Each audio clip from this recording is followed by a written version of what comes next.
بسم الله الرحمن الرحيم. ايه يا اهلاويه، اخباركم ايه؟ معاكم النسر الاحمر. النهارده هنتكلم عن شويه الناس اللي بتطلع تتكلم الاهلي هيجيب كذا، الاهلي هيجيب كذا. هنتكلم شويه عليهم لما كتروا قوي، وكل دقيقه ينزلوا فيديو، كل ثانيه ينزلوا فيديو، كل 5 ثواني ينزلوا فيديو. يقول لك الاهلي هيجيب كريستيانو رونالدو، الاهلي هيجيب محمد صلاح، الاهلي هيجيب مرموش، الاهلي هيجيب هاري كين، الاهلي هيجيب مش عارف مين، الاهلي هيجيب نيمار، الاهلي. يا جماعه نهدى شويه ونبطل كلام كذب، عشان الناس خلاص عرفت ان انتوا بتعملوا مشاهدات وبتعملوا ترندات وبتعملوا كل حاجه عشان تلموا مشاهدات، بالذات لما بتجيبوا اسم الاهلي.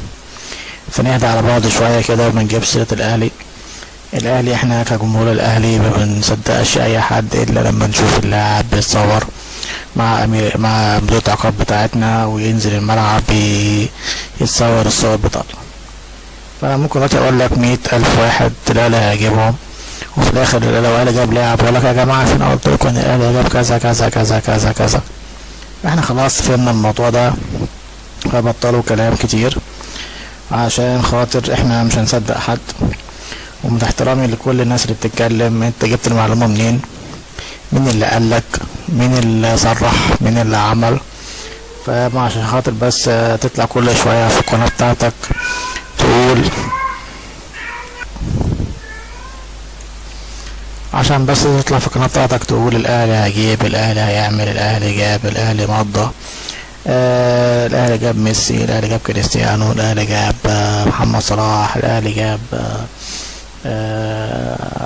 تريزيجيه، الاهلي. يا جماعه نهدى على بعض شويه، واحنا مش هنصدق اي حد خالص من الناس دي كلها، بس للاسف الناس دي بتاخد مشاهدات وترندات باسم الاهلي. انت تابعوا كده اليوتيوب الفتره دي لغايه لما يجي كاس العالم للانديه، هتلاقي مليون فيديو على الاهلي، مليون فيديو على الاهلي. الاهلي جاب صلاح، الاهلي جاب مورينيو هيمسك الاهلي، الاهلي جاب مش عارف مين. فلما يجي الاهلي مثلا يجيب واحد مثلا من 50,000 واحد اللي قالهم، يقول لك يا جماعه انا صاحب التصريح، وانا اللي قلت الاهلي هيجيب كذا كذا كذا كذا، وصدقوني مش عارف ايه وبتاع مش عارف. يعني بلاش الكلام ده يا جماعه، ان احنا الاهلي غير اي فريق تاني. بنشوفش اللاعب لما يلبس الفانلة حمرا. احنا ممكن نقول الاهلي جاب في الاخر ما يجيبش حد، يبقى انت موقفك ايه كده؟ زي كده برضو ايام محمد بن رمضان، مصر كلها كانت بتعمل فيديو كل ثانيه محمد بن رمضان في الاهلي، محمد بن رمضان وقع على الاهلي، محمد بن رمضان ركب الطياره، محمد بن رمضان قعد بيعمل كشف الطبي، في اخر محمد بن رمضان ما جاش ولا وقع على الاهلي ولا عمل الكشف الطبي ولا اي حاجه خالص. فالناس بتستغل اسم الاهلي وبطولات الاهلي في رفع فيديوهاتها ورفع الترندات بتاعتها. طب ما تتكلم بقى على الفرق التانية بقى، ما تسيبك من الاهلي شويه وسيبه الاهلي يشتغل في صمت. والاهلي دلوقتي ما يجيب لاعب هيعلن عنه سواء مين ايا كان مين هو، بس انت ما تودناش وتجيبنا كده عطشانين. فعشان كده انا حبيت اعمل الفيديو ده نقول كل الناس بصراحه، مش ناس معينه، بالذات الناس اللي هي بتشجع الزمالك يعني بسبب فريقها وبتتكلم في الاهلي بس. يقول لك الاهلي هيمضي كريستيانو رونالدو، تركي الشيخ جاب الاهلي كريستيانو رونالدو، تركي الشيخ مش عارف جاب للاهلي امبابي. فالكلام ده يا جماعه خلاص احنا مبقاش ناخد منه ولا بقينا نصدقه. فهنهدى على بعض كده شويه وسيبوا الاهلي في حاله وسيبونا في حالنا وخليكم في فريقكم.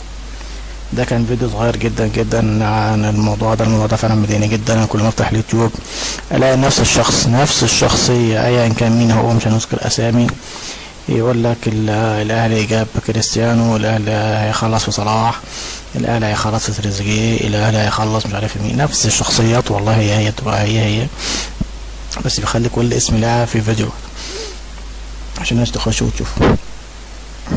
فده كانت الكلمتين كده للناس دي. خليكم في فريقكم، مالكوش دعوه بالاهلي. الاهلي هيجيب اللي يجيبه ان شاء الله، حتى هيجيب مين ما حدش ليه دعوه. احنا هنعرف لما الاهلي يعلن تعاقداته في اللي جاي ان شاء الله.